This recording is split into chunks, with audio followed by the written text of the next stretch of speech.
อำเภอเมืองจังหวัดเชียงใหม่โทรศัพท์053 226 058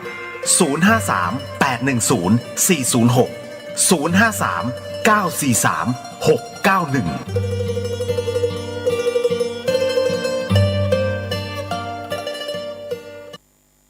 ข่าวสารเพื่อการประชาสัมพันธ์ขอเชิญชวนผู้ใจบุญร่วมบุญจัดซื้อที่ดินถวายวัดกู่มาปินร้าง300 ปี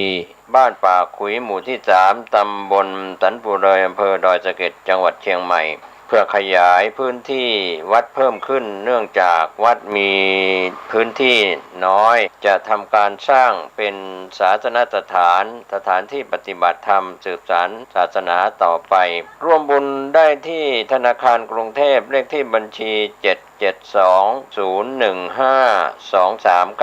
772-015-2391ชื่อบัญชีวัดชัยสถานเพื่อบูรณะวัดกู่มาปินหรือร่วมบุญติดต่อโดยตรงที่พระธวัชชัยธีรปัญโย0801732709 065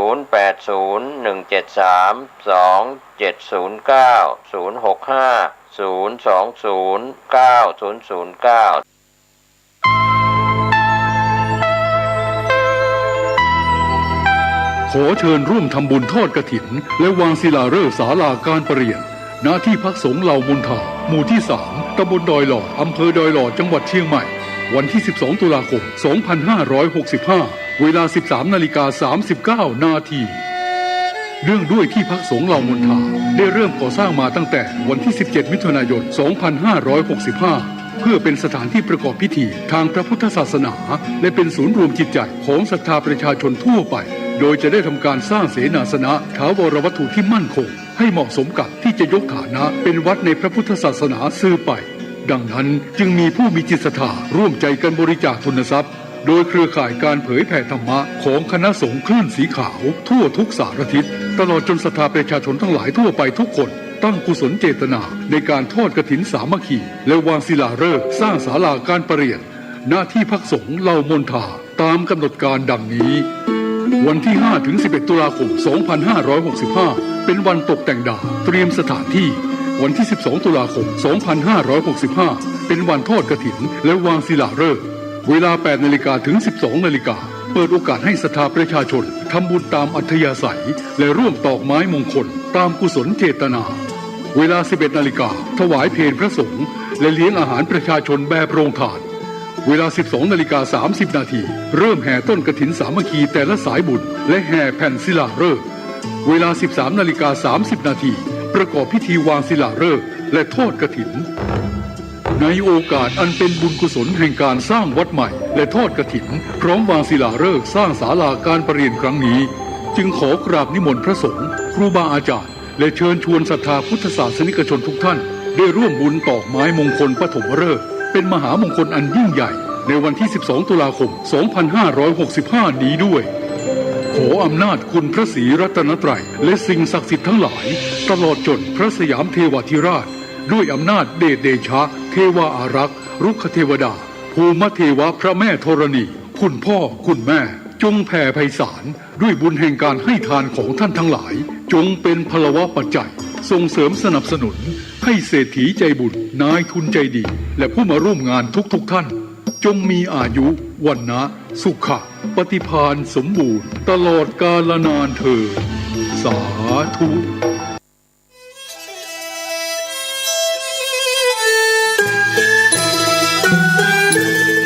ขอเชิญร่วมทำบุญทอดกฐินสามัคคีณวัดทุ่งหลวงอำเภอแม่แตงจังหวัดเชียงใหม่ในวันอาทิตย์ที่6พฤศจิกายน2565พิธีการดังนี้ 9 นาฬิกาเริ่มพิธีกล่าวองค์การบวงสรวง 10 นาฬิกา 9 นาทีพระสงฆ์เจริญชัยมงคลคาถาห่มผ้าพระธาตุ 10 นาฬิกา 30 นาทีทอดกฐินสามัคคีแด่พระสงฆ์จำพรรษาจำนวน5รูปขอเชิญร่วมทำบุญกฐินได้ที่บัญชีธนาคารกรุงเทพสาขาตลาดแม่มาลัยชื่อบัญชีพระอธิการอินคำทิตะปุญโญเลขที่ 458-016-9367 หรือสอบถามเพิ่มเติมได้ที่พระสมศักดิ์ปัญญาวโรโทร 0819196632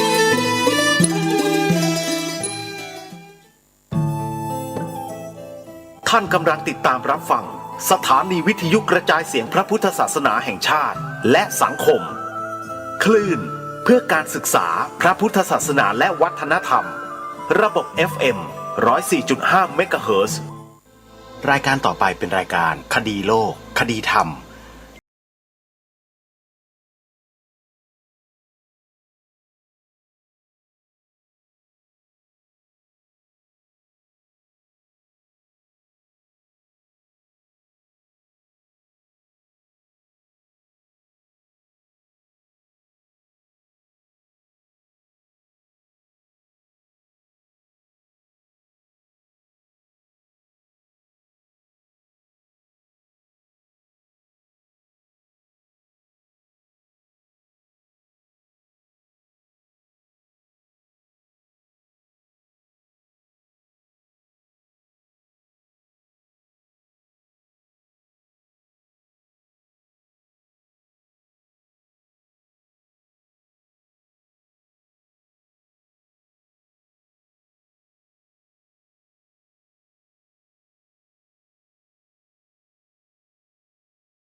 สามารถดาวน์โหลดแอปพลิเคชัน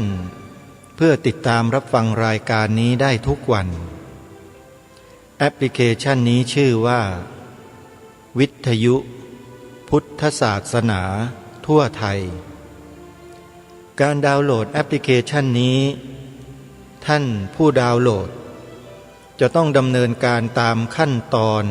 ในทุกขั้นตอนซึ่งจะมีข้อความขึ้นมาให้เราได้กดเพื่อยอมรับในขั้นตอนต่างๆมีทั้งสิ้นประมาณ3ขั้นตอนเท่านั้นเองให้เรากดยอมรับกดตกลงทั้งหมดแล้วเราจึงจะสามารถรับสัญญาณเสียงจากแอปพลิเคชันผ่านเข้ามาโทรศัพท์มือถือของเราได้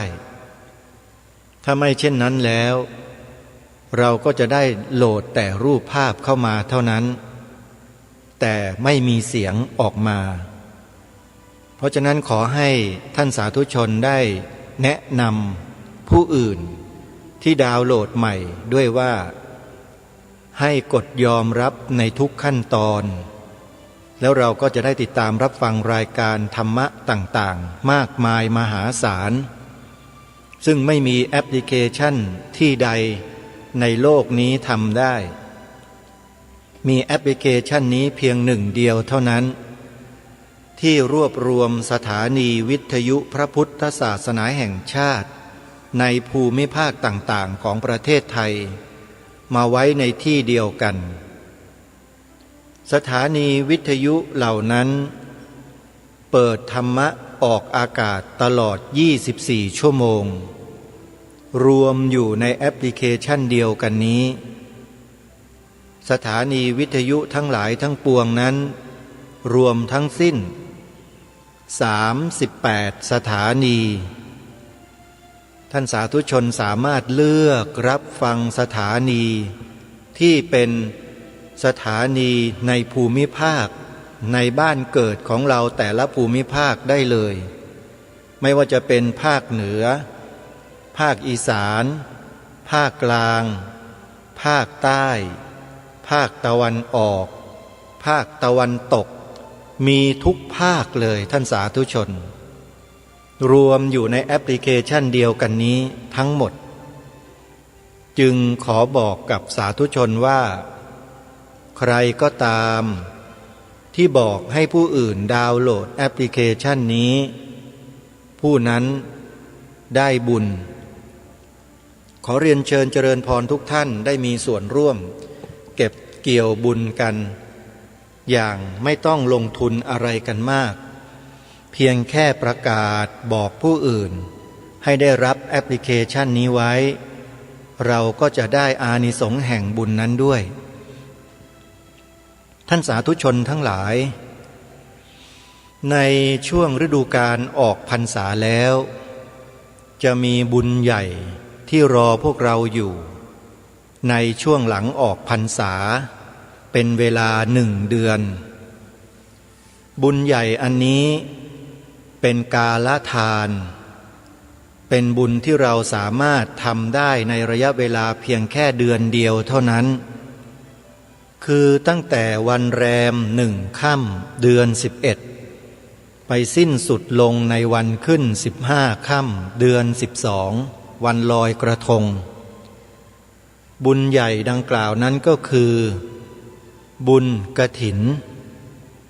ซึ่งเป็นบุญประเพณีของคนไทยของเราทั่วราชอาณาจักรเป็นวัฒนธรรมไทยเป็นเอกลักษณ์ไทยเป็นสัญลักษณ์ของความเป็นไทยเราต้องช่วยกันสานต่อต้องช่วยกันสืบสานและต่อยอดสิ่งนี้บรรพชนเราพาเราทำกันมาช้านานมากตั้งแต่ครั้งสมัยพุทธกาลมาจนถึงบัดนี้รวมแล้วเป็นเวลาถึง 2,000 กว่าปีที่เรารักษาบุญประเพณีนี้ไว้ได้โดยเฉพาะบ้านเมืองไทยของเรานั้นเป็นเมืองพุทธเป็นประเทศพระพุทธศาสนาเราต้องรักษาวัฒนธรรมประเพณีของชาติบ้านเมืองนี้ไว้นี่คือสิ่งที่มีความสำคัญที่เราจะต้องช่วยกันรักษาช่วยกันสานต่อบรรพชนของเราที่สู้อุตสาห์ใช้เลือดเนื้อและชีวิตปกป้องรักษาสิ่งเหล่านี้มาไว้ให้แก่พวกเราซึ่งไม่ใช่เรื่องง่ายเลยที่จะฟันฝ่าอุปสรรคต่างๆมาได้ไม่ต้องไปพูดถึงยุคกรุงสุโขทัยกรุงศรีอยุธยาไม่ต้องไปพูดถึงยุคกรุงธนบุรีพูดถึงยุคกรุงรัตนโกสินทร์เรานี่ก็แสนสาหัสแล้วที่บรรพบุรุษเราในยุคต้นกรุงรัตนโกสินทร์ท่านได้พยายามปกปักรักษาประเทศชาติบ้านเมืองวัฒนธรรมประเพณีวิถีชีวิตของความเป็นชาวพุทธในประเทศไทยของเราไว้เนี่ยก็แสนสาหัสหนักหนาแล้วเราจะยอมให้ใครก็ไม่รู้มาตีกินพวกเราไปเฉยๆด้วยกระบวนการยุคใหม่ที่กำลังทำกันอยู่ทุกวันนี้หรือทำไมเรายอมกันง่ายเล่าถ้าหากว่าเราทราบข้อมูลความจริงบางอย่างอาตมาภาพเชื่อว่าทุกคนที่ยังนิ่งๆเฉยๆอยู่เนี่ยคงนั่งอยู่กับที่ไม่ได้แน่ว่าแต่ว่าเราได้เข้าไปศึกษาข้อมูลไปดูข้อมูลกันบ้างแล้วหรือยังทางรายการได้แนะนำไปแล้วข้อมูลของขบวนการที่อยู่ใต้ดินบนดินอยู่ในรั้วอยู่นอกรั้วมีทั้งนั้นเลยที่กำลังดำเนินการลดคุณค่าความเป็นไทยของเราลงเรื่อยๆโดยเฉพาะเขารุกคืบทางด้านสัญลักษณ์เข้ามาก่อนทำลายสัญลักษณ์เก่าของเราแล้วก็ใส่สัญลักษณ์ใหม่เข้าไปท่านลองสังเกตดูแต่ว่าประเทศไทยเราตอนนี้มันมีอะไรสัญลักษณ์อะไรที่มันเริ่มปรากฏออกมาตามพื้นที่ตามสถานที่ต่างๆของประเทศของเราอย่างที่อำเภอแม่สอดจังหวัดตากชัดเจนอย่างที่3จังหวัดชายแดนภาคใต้ชัดเจนถ้าเป็นใจกลางเมืองหลวงกรุงเทพมหานครก็ไปดูได้ที่หน้าศาลาว่าการกรุงเทพมหานครหรือดูตามถนนราชดำเนินก็ได้แม้แต่ทำเนียบรัฐบาลเอง ท่านลองสังเกตดูก็ได้สิ่งเหล่านี้มีคำตอบมีคำเฉลยให้ทุกท่านที่สนใจเข้าไปดูกันเรากล้าดูกันหรือเปล่ากล้าฟังคนเหล่านี้เขานำสิ่งเหล่านี้มาเปิดเผยให้เราฟังเรากล้าฟังกล้าดูกันหรือเปล่าเท่านั้นเองกลัวพวกเราคนไทยจะไม่กล้าดูกันคนเหล่านี้เข้าสู้เสียสละชีวิตมาเปิดโปงความลับลวงพรางที่มีอยู่ในประเทศไทยให้พวกเราได้รู้ถ้าเราไม่สนใจหรือเปิดดูแล้วก็ปิดทิ้งไม่กล้าดูมันก็เป็นอะไรที่น่าเสียดายมากเลยที่เกิดมาเป็นลูกหลานคนไทยเนี่ยแล้วเกิดความไม่กล้าแบบนี้ถ้าจะให้พูดว่าขี้ขลาดตาขาวเดี๋ยวก็หาว่ารายการนี้ปากจัดเข้าไปอีกก็ไม่พูดก็ได้โยมพูดแต่เพียงว่าไม่กล้าก็น่าจะพอแล้วแหละทำไมไม่กล้าล่ะมันไม่ใช่เกิดขึ้นง่ายๆมันไม่ใช่มีง่ายๆนะสำหรับคนเสียสละแล้วมาเปิดโปงสิ่งที่มันเล้นลับซับซ้อนอยู่ในบ้านเมืองของเรามานานโดยที่คนไทยเราเองก็ไม่รู้เลยว่ามันเป็นเช่นนั้นเมื่อเขาเสียสละชีวิตกันถึงขนาดนี้มาเปิดโปงขบวนการเหล่านั้นให้พวกเราได้รู้ได้ทราบเพื่อให้พวกเราได้รู้เท่าทันรู้เท่าเอาไว้กันรู้ทันเอาไว้แก้เหมือนอย่างบรรพบุรุษเราได้กล่าวไว้นะถ้าเรารู้ไม่เท่ารู้ไม่ทันก็กันก็แก้ไม่ได้ก็มีแต่จะพ่ายแพ้โดยส่วนเดียวเท่านั้นเพราะฉะนั้นคนเหล่านี้จึงพยายามนำข้อมูลมาบอกพวกเราให้พวกเราได้รู้เท่าทันเพื่อป้องกันและแก้ไขในตัวเพื่อไม่ให้เกิดความเพลี่ยงพล้ำพ่ายแพ้ในที่สุดแล้วมันมาสอดรับกับรายการคดีโลกคดีธรรมที่กำลังทำอยู่หรือพาพวกเราทำอยู่พอดิบพอดีเลยนั่นก็คือ3 ข้อที่ทางรายการย้ำมาโดยตลอดเป็นการกันและเป็นการแก้ในตัวทั้งหมดนี่คือสิ่งที่มันจะบอกว่าบังเอิญมันก็บังเอิญนะฮะเพราะรายการเนี้ยทำรายการแล้วพูดแบบนี้มานาน10 กว่าปีแล้วแต่คนเหล่านี้เพิ่งจะเกิดมาเมื่อ3 ปีนี่เองเพิ่งจะเพิ่งจะฟื้นเพิ่งจะค้นสิ่งที่มันลี้ลับเล้นลับในบ้านเมืองเนี่ยออกมาเปิดเผยให้เรารู้เองพอดีมันมาสอดรับกันพอดีกับการทำหน้าที่ตามความถนัดของแต่ละคนซึ่งล้วนแล้วแต่มีจิตใจที่รักชาติศาสนาพระมหากษัตริย์เหมือนกันทั้งนั้นเลยนี่คือเป้าหมายเดียวกันแตกต่างหลากหลายมีเป้าหมายเดียวกันขอให้พวกเราได้เข้าใจไว้วิธีการนำเสนอต่างกันการทำหน้าที่ต่างกันวิธีการต่างกันแต่เป้าหมายเดียวกันคือเพื่อทำรงรักษาไว้ซึ่ง3 สถาบันหลักของชาติพวกเราก็เช่นเดียวกันไม่ว่าจะเป็นพระเป็นเณรเป็นแม่ชีเป็นอุบาสกอุบาสิกาเป็นฆราวาสญาติโยมขอให้เรามีเป้าหมายเดียวกันคือต้องทำรงรักษาสถาบันสูงสุดของชาติไทยไว้ให้ได้วิธีการทำรงไว้นั้นไม่ใช่ว่านึกอยู่แต่ในใจอย่างเดียวลำลึกอยู่แต่ในใจอย่างเดียวไม่ได้ต้องแสดงออกมาทางกายทางวาจาด้วยอย่างรายการคดีโลกคดีธรรมให้พวกเราได้กล่าวทางวาจาเนี่ยถือว่าเป็นการกระทำในขั้นที่2เพื่อที่จะนำไปสู่ขั้นที่3คือทางกายทางวาจาก็คือกล่าวความจริง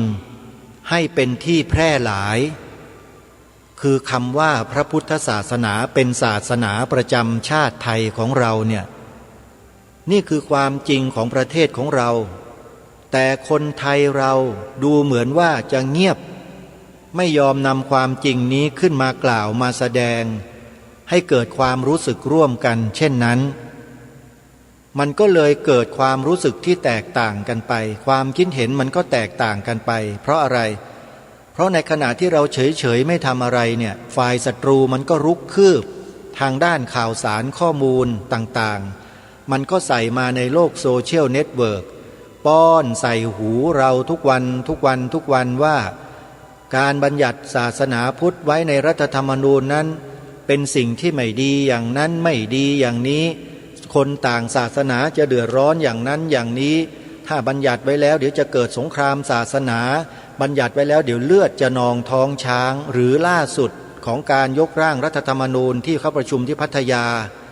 คนที่นั่งอยู่หัวโต๊ะ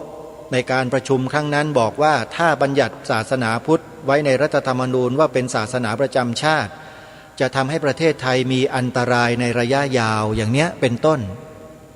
คนเหล่านี้สร้างวาทกรรมให้คนไทยระหวาดกลัวไปอย่างนั้นแหละเพราะศาสนาพุทธไม่ได้มีพิษมีภัยกับใครแล้วมันจะเป็นอันตรายกับใครล่ะมันเป็นไปไม่ได้เลยใช่ไหมท่านผู้ฟังแล้วคนเหล่านั้นกลัวอะไรกันแน่ไม่ได้กลัวศาสนาพุทธหรอกคนพวกนี้แต่มันกลัวอะไรแล้วทำไมจึงต้องกลัวด้วยเพราะที่นี่มันประเทศไทยนะไม่ใช่ประเทศซาอุดิอาระเบียถึงต้องไปกลัวใครจริงไหมอาตมาก็งงกับไอ้ผู้หลักผู้ใหญ่ในบ้านเมืองแบบนั้นน่ะที่พูดจาในลักษณะแบบนั้นเนี่ยมันน่าสงสัยมานานแล้วพอมีคนเข้ามาเปิดโปงขบวนการเหล่านี้ที่เล้นลับซับซ้อนอยู่ในบ้านเมืองขึ้นมาบนดินให้เราเห็นเนี่ยมันก็ร้องอ๋อเลยถึงบางอ้อทันทีหายสงสัยก็เลยชวนพวกเราเนี่ยคนไทยทุกคนเนี่ยให้ไปดูให้ไปฟังกันเราจะได้รู้ความจริงที่แท้จริงไงว่าคืออะไรอาตมาภาพไม่ได้ให้เชื่อแต่ให้ไปฟังดูแล้วท่านพิจารณาให้ดีว่ามันน่าจะเป็นเช่นนั้นไหมท่านจะเข้าไปดูไหมเล่าตามที่รายการแนะนำเนี่ยท่านเตรียมปากกากับกระดาษแล้วจดไว้แล้วท่านไปเปิดดูใน YouTube พิมพ์ใน YouTube แล้วก็เปิดดูเลยแล้วถ้าเข้าไปในช่องเขาได้ยิ่งดีท่านจะได้เห็นได้ฟังตั้งแต่เริ่มต้นที่เขาปฏิบัติการทำหน้าที่มาเมื่อ3 ปีที่แล้วเนี่ยเปิดฟังมันทุกวันแล้วท่านจะได้ข้อมูลที่ประติดประต่อกันตั้งแต่เบื้องต้นจนปัจจุบันนี้มันอล่างฉ่างไปหมดเลยเรียกว่าเปิดโปงขบวนการเหล่านี้แบบล่อนจ้อนไม่มีเหลืออะไรเลยเห็นหมดทุกอนูเลยแหละในปัจจุบันเนี้ยว่าใครเป็นใครยังไงแบบไหนจนกระทั่งถูกฟ้องคดีหมิ่นมาไม่รู้กี่คดีแล้วคนที่มาเปิดเผยเนี่ยเขาก็ยอมเขาบอกเขายอมทุกอย่างเพราะถ้าเกิดปล่อยไว้เฉยๆไม่มาทำหน้าที่แบบนี้ไม่มาเปิดเผยขบวนการเหล่านี้คนไทยก็จะไม่มีวันรู้เลยว่าอะไรเกิดขึ้นกับบ้านกับเมืองเขากล่าวเช่นนี้เขายอมเช่นนี้แล้วเขาทำเพื่ออะไรเขาไม่ได้ไปด่าไปว่าไม่ได้ไปทำลายใครสักนิดหนึ่งแต่เขากำลังพูดถึงคนที่กำลังทำลายสถาบันชาติสถาบันพระพุทธศาสนาและสถาบันพระมหากษัตริย์เขากำลังตำหนิและกำลังจะเตือนคนพวกนั้นแล้วก็มาเปิดเผยบุคคลเหล่านั้นให้เราฟังขอให้ไปฟังกันเถอะญาติโยมสาธุชนพ่อแม่พี่น้องคนไทยของเราถ้าเรารักชาติบ้านเมืองจริงให้ไปดูเถอะนะอย่าว่าอย่างนู้นอย่างนี้เลยรายการคดีโลกคดีธรรมกับคนพวกนี้ไม่ได้เคยรู้จักมักกี่ไม่ได้เคยสนิทสนมอะไรกันเลยไม่ได้ติดต่อกันด้วยเพียงแค่ติดตามข้อมูลเท่านั้นเองนะอันนี้ขอฝากพวกเราจริงๆฟังรายการคดีโลกคดีธรรมแล้วบางท่านหรือหลายๆท่านอาจจะรำคาญเบื่อหน่ายพูดซ้ำๆซากๆหลายคนนะคิดแบบนี้ทำไมจะไม่รู้แล้วท่านหรือผมอาตมาหรือโยมเนี่ยมันก็เป็นมนุษย์เหมือนกันนี่แหละมีกิเลสทำไมจะไม่รู้จักเล่ากิเลสอะรู้จักทั้งนั้นแหละแต่ละคนเนี่ยมีกิเลสตัวไหนอ่ะมันก็เหมือนกันทั้งนั้นแหละแต่มันต่างกันตรงที่ว่าใครมีข้อมูลมากกว่ามีความรู้มีประสบการณ์มากกว่าก็ย่อมจะนิ่งได้มากกว่า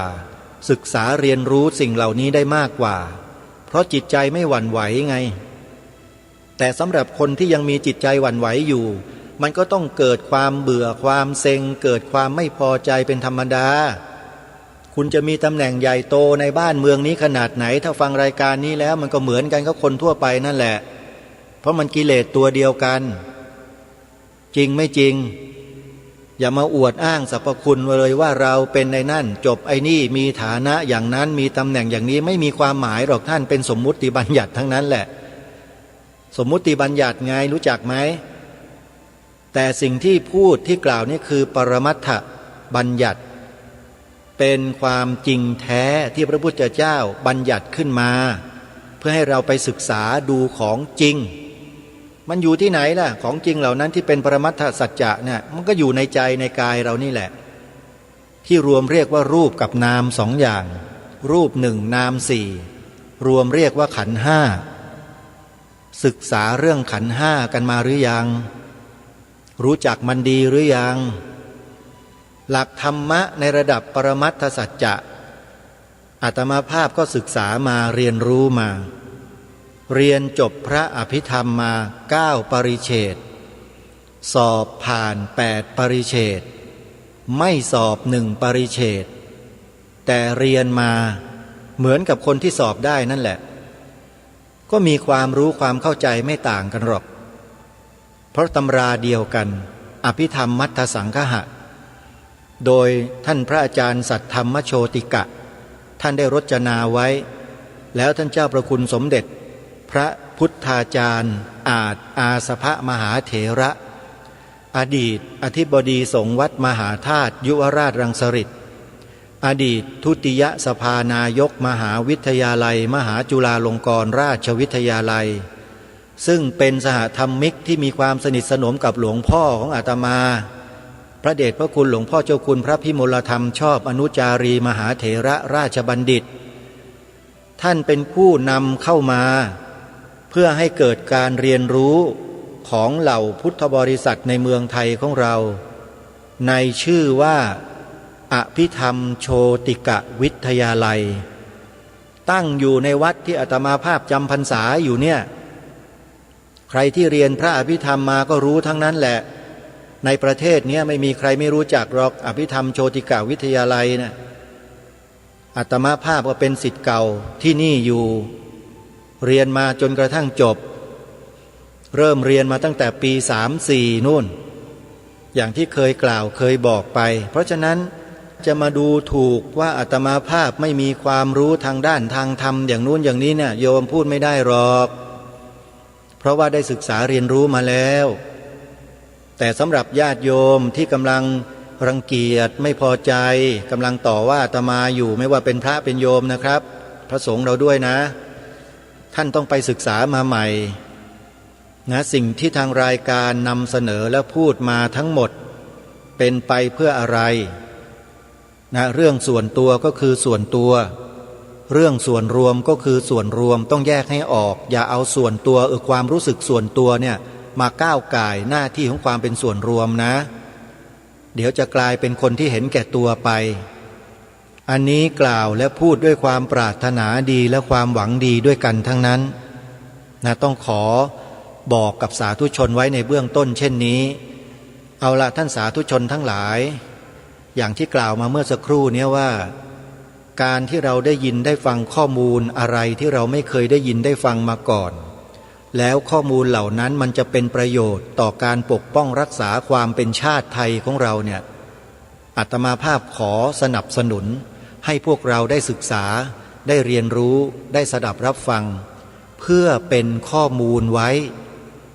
เราไม่ได้ฟังเพื่อจะไปทำลายใครแต่ฟังเป็นข้อมูลใครสนใจจะฟังนะโยมนะปากกาจดไว้เลยไปพิมพ์ชื่อนี้ลงใน YouTube แล้วไปเปิดฟังแล้วติดตามให้ทุกวันทุกวันทุกวันแล้วเราจะรู้แล้วเราจะติดตามข้อมูลได้อย่างเรียกว่าทันสถานการณ์ด้วยเพราะว่าวันต่อวันเนี่ยเรื่องข้อมูลเนี่ยสำคัญมากอาตมาภาพก็เปิดฟังทุกวันเหมือนกัน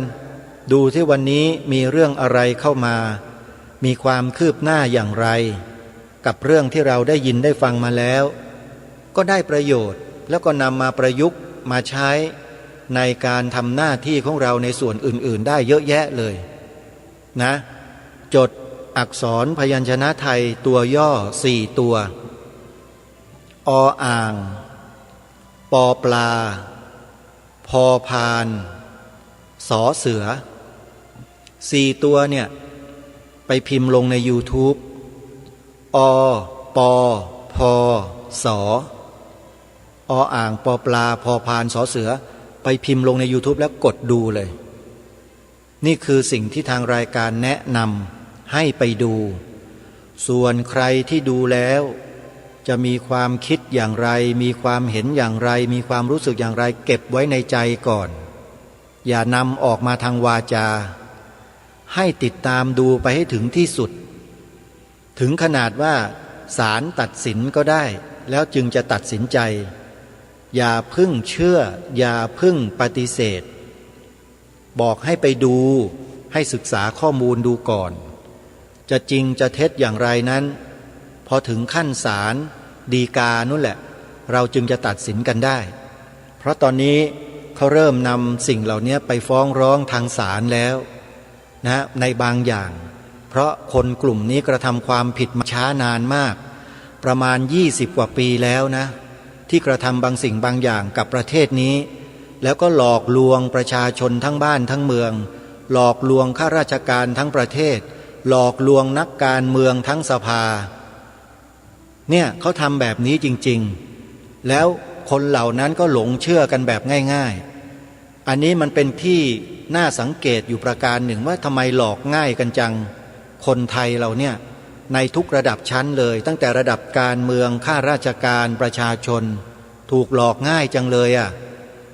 ไปมาพอฟังไปฟังมาก็ร้องอ๋อเหมือนกันอ๋อมันเป็นเช่นนี้นี่เองถึงหลอกง่ายกันนักไปฟังนะไปดูถึงจะรู้ท่านผู้ฟังเดี๋ยวจะหาว่ารายการนี้ไปกล่าวหาใส่ร้ายใครไม่ได้กล่าวหาใส่ร้ายใครให้ไปดูไม่ได้พูดอะไรเลยนะแต่มาเพียงว่าให้ไปดูเพราะมีข้อมูลอยู่ตรงนั้นแล้วไปพิจารณาด้วยตนเองไปพิจารณาดูซะว่ามันเป็นจริงหรือไม่แล้วที่รายการคดีโลกคดีธรรมปรารภแล้วพูดมาโดยตลอดเนี่ยมันสอดคล้องกันไหมมันเป็นเรื่องเดียวกันหรือเปล่านี่แหละคือตรงนี้แหละให้เราไปฟังไปคิดพิจารณาแล้วมาลองเทียบเคียงดูกับที่รายการคดีโลกคดีธรรมพูดมาดูซิว่ามันเป็นเรื่องเดียวกันไหมทั้งที่อาตมาภาพก็ไม่ได้รู้จักกับคนพวกนี้มาก่อนแต่เขาก็มีข้อมูลในลักษณะคล้ายๆกันซึ่งจะตรงกันหรือไม่ตรงกันอย่างไรนั้นลองพิจารณากันดูการศึกษาการเรียนรู้ข้อมูลนั้นเป็นสิ่งที่ดีมากข้อมูลนั้นเป็นสิ่งที่เป็นธรรมชาติเป็นธรรมดาที่มีอยู่แล้วก็มีการนำมาเผยแพร่นำมาเปิดเผยกันจะจริงจะเท็จอย่างไรนั้นขึ้นอยู่กับตัวข้อมูลและผู้ที่นำเสนอข้อมูลว่าเขาจะยืนยันด้วยอะไรหลักฐานอะไรยังไงหรือไม่แล้วถ้าสงสัยประการใดก็ไม่เห็นยากก็โทรศัพท์ไปถามคนที่เขานำมาเปิดเผยดูสิมันก็มีวิธีทางหนทางของมันไม่ใช่มาถามอาตมาไม่รู้เพียงแค่ได้ยินได้ฟังเขาพูดเขากล่าวเขายกหลักฐานขึ้นมาอาตมาภาพก็มาแนะนำให้พวกเราได้เข้าไปดูกันอย่าลืมนะไปดูใน YouTube ช่องเขาชื่อว่าอปพสออ่างปอปลาพอพานสอเสืออันนี้ก็เป็นอีกช่องหนึ่งแล้วอีกคลิปหนึ่งที่ควรจะดูควบคู่กันไปด้วยคลิปนี้เป็นการให้ความรู้ในแง่ของกฎหมายบางฉบับที่มันไม่น่าเกิดไม่น่ามีขึ้นในประเทศไทยเราเลยแต่มันกลับมีแต่มันกลับเกิดขึ้นได้เพราะอะไรอันนี้ใครสนใจต้องการจะไปดูนะซึ่งมันเป็นอะไรที่มันสอดรับกันอยู่กับช่องเมื่อกี้นี้ที่แนะนำกับผู้ที่พูดเรื่องกฎหมายเหล่านี้นะใครสนใจเข้าไปดูอีกคลิปหนึ่งนะพิมพ์คำว่ากฎหมาย3 ฉบับหม่อมช้างกฎหมาย3 ฉบับหม่อมช้างหม่อมช้างหรือว่าหม่อมหลวงกาญตพงศ์วรวุฒิเป็นราชสกุลในราชสำนักถือว่าเป็นคนที่มีความน่าเชื่อถือมีฐานันดรศักดิ์เป็นถึงหม่อมหลวงท่านสาธุชนอาตมาภาพนั้นรู้จักท่านนี้เป็นอย่างดีเพราะมาจัดรายการโทรทัศน์อยู่ด้วยกันท ทางช่องดีทีวีทุกวันอังคารทุกวันอังคารเว้นสัปดาห์นะฮะสัปดาห์2 สัปดาห์เจอกันครั้งหนึ่งใครที่ต้องการจะดูนะโยมรายการสดๆที่อาตมาภาพจัดอยู่ทางทีวีนะถ่ายทอดสดทาง Facebook Live ด้วยถ่ายทอดสดทาง YouTube ด้วยเวลาที่ออกอากาศวันจันทร์ถึงวันพฤหัสโยมจำไว้จดไว้นะถ้าจะดูนะโยมนะถ้าต้องการดูการจัดรายการโทรทัศน์ของอาตมาภาพอีกช่องทางหนึ่งที่พูดถึงเรื่องราวเหล่านี้นะโยมทางทีวีมันจะเป็นไปอีกแบบหนึ่งจะพูดแบบรายการวิทยุนี้ไม่ได้โยมมันเป็นกึ่งวิชาการนิดหนึ่งที่อาตมาภาพจะต้องซักถามและพูดคุยกับวิทยากรในรายการถ้าใครสนใจติดตามชมนะเวลาที่ออกอากาศสดนะ18:30 นาทีถึงเวลา20 นาฬิกาใครมีโทรทัศน์ผ่านดาวเทียมจานดำใครมีจานรับดาวเทียมจานดำอยู่ที่บ้านโยมดูได้นะดูสดๆได้เลยช่องหมายเลขอะไรเดี๋ยวจะบอกให้แต่ละบ้านนั้นมีกล่องรับสัญญาณดาวเทียมไม่เหมือนกันเมื่อกล่องรับสัญญาณดาวเทียมไม่เหมือนกันช่องสัญญาณช่องนี้ก็แตกต่างกันเดี๋ยวจะบอกให้แล้วจดไว้ให้หมดเลยมีอยู่ประมาณ5 หมายเลขที่โยมสามารถไปเปิดดูได้นะต้องเจอแน่ๆแหละถ้ากล่องรับสัญญาณดาวเทียมของญาติโยมเป็นกล่องรุ่นใหม่อัปเดตล่าสุดเนี่ยจะดูได้หมดเลยนะฮะถ้าเป็นกล่องรับสัญญาณ PSI นะใครมี PSI อยู่ที่บ้านเปิดดูช่องนี้ได้เลยชื่อช่องว่า DDTV D-Doc นะโยม D-Doc 2 ตัว DDTV เทเลวิชั่นทีวีที่ย่อมาจากเทเลวิชั่นที่แปลว่าโทรทัศน์เนี่ยช่องนี้เลยนะฮะถ้าเป็นกล่องรับสัญญาณดาวเทียม PSI ช่องนี้จะอยู่ที่หมายเลข232จดไว้โยมจดไว้ PSI 232ถ้าเป็นกล่องรับสัญญาณยี่ห้อ True นะไม่ใช่จานแดงเป็น True จานดำมันจะมีจานดำกับจานแดงจานแดงนั้นดูไม่ได้เป็นระบบ KU band ดูไม่ได้แต่ว่า DDTV ออกสัญญาณดาวเทียมด้วยระบบ C band คือจานดำเท่านั้นเพราะฉะนั้นใครมีกล่องยี่ห้อ True จานดำนะเปิดไปดูที่ช่องหมายเลข223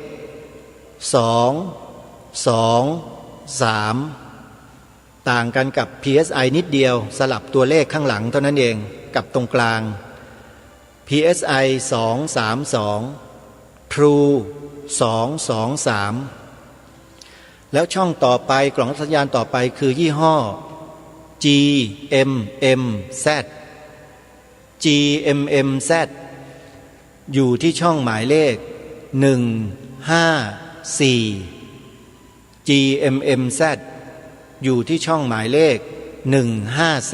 154ถ้าเป็นกล่องรับสัญญาณยี่ห้อ DynaZ InfoZ NanoZ กล่องรับสัญญาณตระกูลที่ลงท้ายด้วย Z ทั้งหลายเนี่ยถ้าจะดู DDTV อยู่ที่ช่องหมายเลข170 DynaZ NanoZ InfoZ นะอยู่ที่ช่องหมายเลข170และอีกหนึ่งยี่ห้อคือ Sunbox มีรูปดวงอาทิตย์เนี่ยตราดวงอาทิตย์กล่องรับสัญญาณตราดวงอาทิตย์ Sunbox อยู่ที่ช่องหมายเลข120นี่คือช่องทางที่ท่านสามารถติดตามรับชมรายการที่อาตมาภาพจัดสดทางสถานีโทรทัศน์ได้ทุกวันจันทร์ถึงวันพฤหัสออกอากาศสดตั้งแต่เวลา 18:30 นาทีถึง 20 นาฬิกานะฮะดูสดทาง YouTube ดูสดทาง Facebook ในเวลาเดียวกันก็ได้เช่นกันพิมพ์เข้าไปคำว่า DDTV แค่นั้นแหละ ช่องนี้ก็จะมาปรากฏให้ท่านเห็นแล้วท่านก็แตะไปที่ชื่อช่องที่เป็นดอกพุทธรักษาสีเหลืองเนี่ยโยมนั่นแหละช่องดีทีวีล่ะกดเข้าไปเลยพอถึงเวลา 18:30 นาทีก็กดเข้าไปดูสดๆทาง Facebook ก็ได้ทาง YouTube ก็ได้ก็จะเห็นอาตมาภาพเป็นผู้ดำเนินรายการอยู่ในนั้นนี่เป็นอีกช่องทางหนึ่งนะโยมถ้าใครอยากจะดูอาตมาภาพจัดรายการโทรทัศน์สดๆในรายการที่ชื่อว่าตระเวนคนตระเวนธรรมทางสถานีโทรทัศน์ผ่านดาวเทียมดีทีวีอาตมาจัดรายการวิทยุอยู่ทางคลื่นนี้สถานีนี้แล้วช่วงเย็นช่วงค่ำก็จัดรายการโทรทัศน์อยู่ทางสถานีโทรทัศน์ผ่านดาวเทียมดังกล่าวด้วยก็พูดในลักษณะที่สอดคล้องกันนี่แหละเป้าหมายเดียวกันโยมคือเราทำหน้าที่ผ่านสื่อทั้งหลายทั้งปวงเหล่านี้เนี่ยเพื่อทำรงรักษาไว้ซึ่งสถาบันสูงสุดของชาติบ้านเมืองของเราคือสถาบันชาติไทยสถาบันพระพุทธศาสนาและสถาบันพระมหากษัตริย์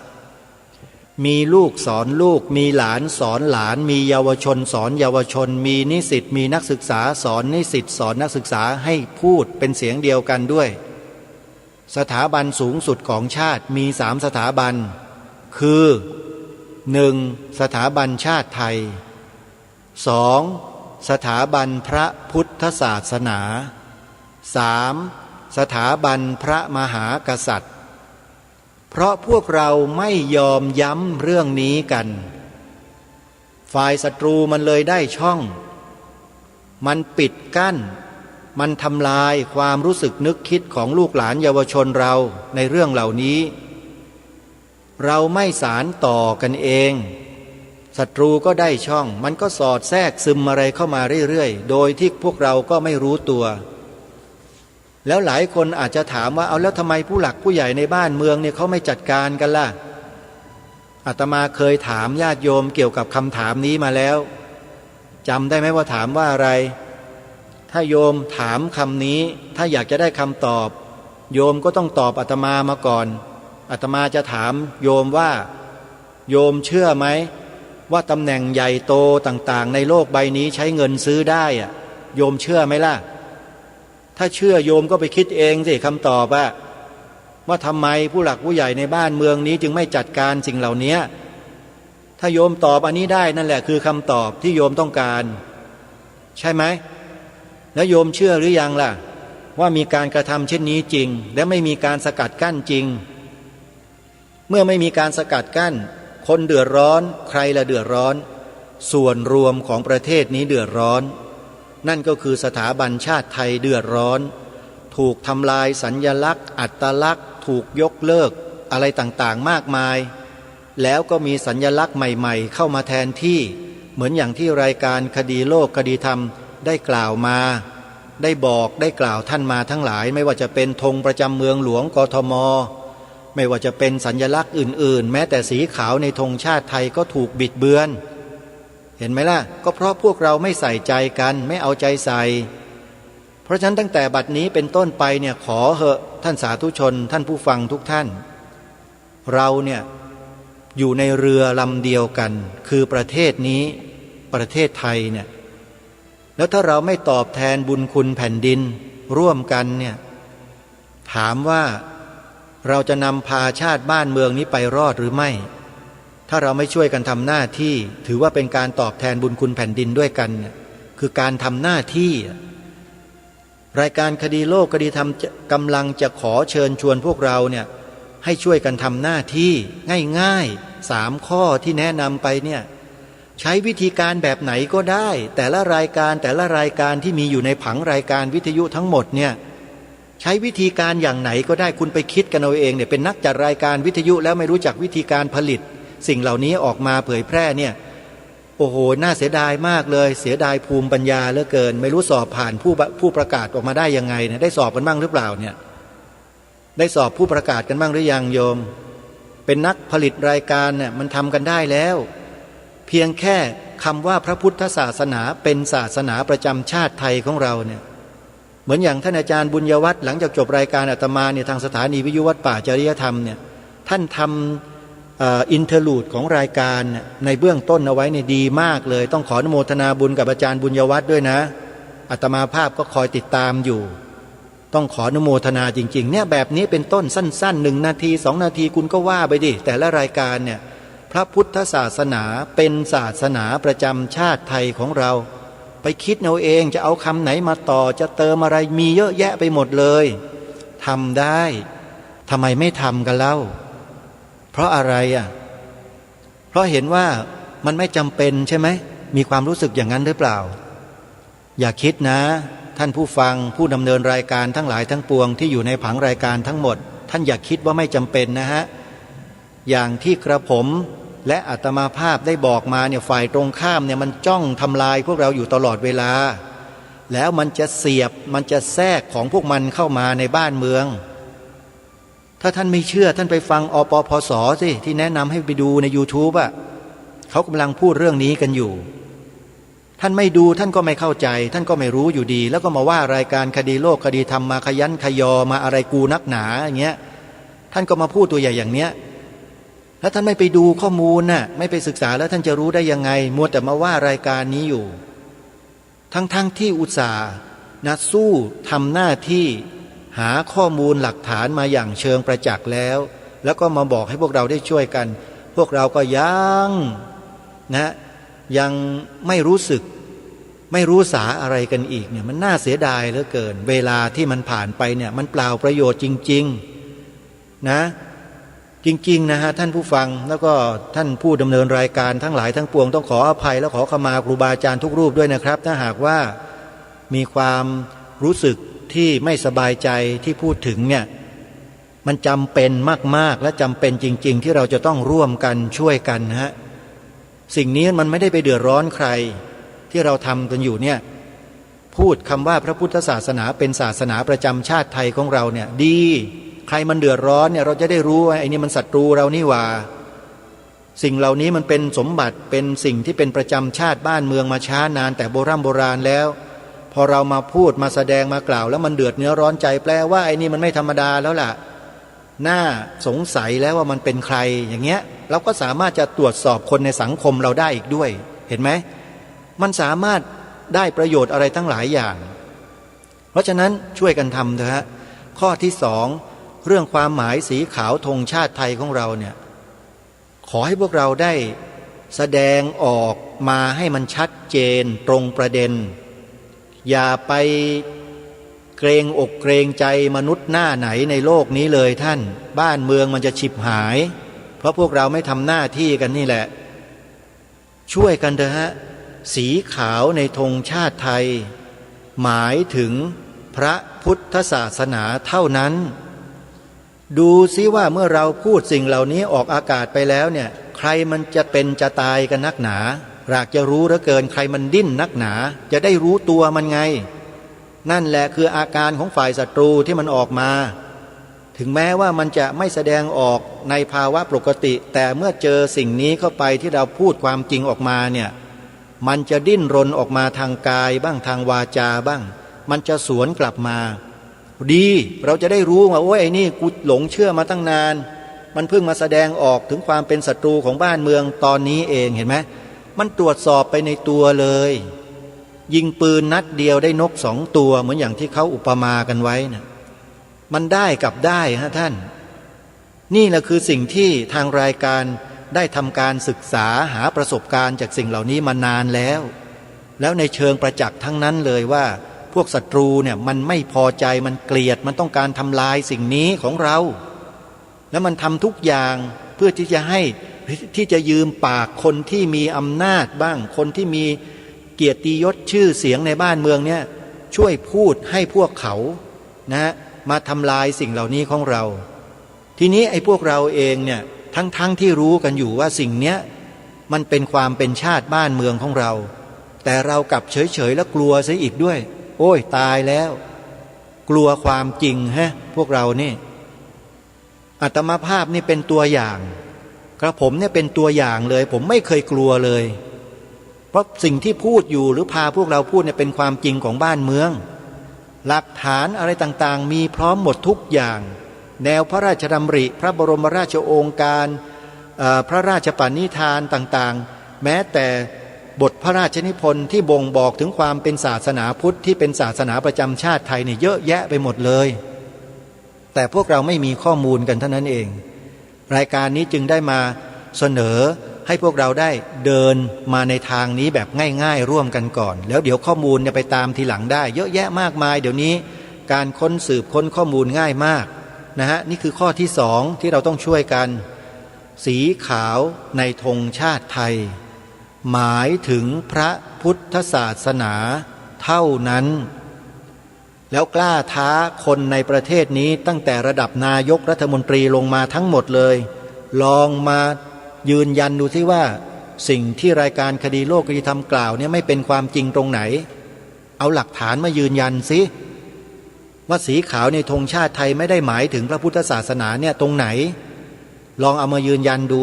รายการนี้รออยู่นะว่าใครที่จะเสนอตัวออกมาต่อต้านคัดค้านสิ่งนี้มารออยู่หม่อมหลวงการตะพงศ์วรวุฒิอปปสก็เตรียมการไว้อยู่เราจะดูที่ว่าศัตรูที่แท้จริงตัวใหญ่ๆเนี่ยมันใครกันแน่อยากจะให้มันออกมาสักทีหนึ่งนะฮะประชาชนคนไทยก็จะได้เห็นหน้าเห็นตาเห็นหนวดกันชัดๆหน่อยกล้าหน่อยเถอะเราเนี่ยกล้าแล้วเนี่ยกล้านำเสนอแล้วความจริงของประเทศนี้ชัดเจน